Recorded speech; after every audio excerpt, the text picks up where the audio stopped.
غينتهك.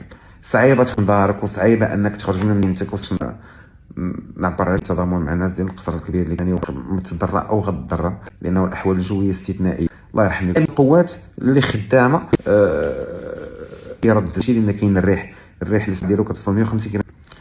السلام عليكم.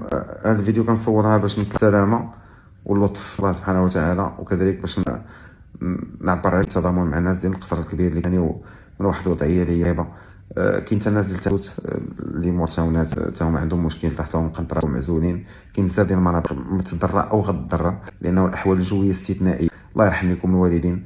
كلشي خاصو يتحلى بروح مسؤوليه. ماشي الوقت ديال النقاش هذا، ماشي ديال كيفاش وعلاش ووقتاش شكون، لا، هذا الوقت ديال الامتثال التعليمات ديال رجال المدنيه والقوات المسلحه الملكيه وكامل القوات اللي خدامه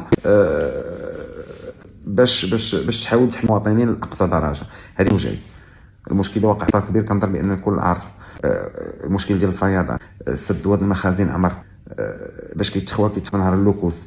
نهر اللوكوس هو فاض عمر، ملي كيجي البحر بحال اللي كيرد شي لان كاين الريح اللي ديالو كتوصل 150 كيلومتر في الساعه. وبارطاجيت الصوري قبل كتشرح لي المساله كي دايره.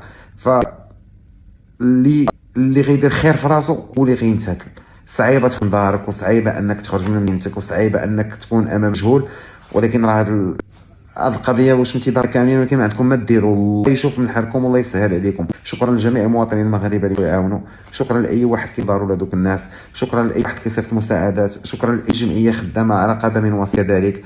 ارحموا عباد الله.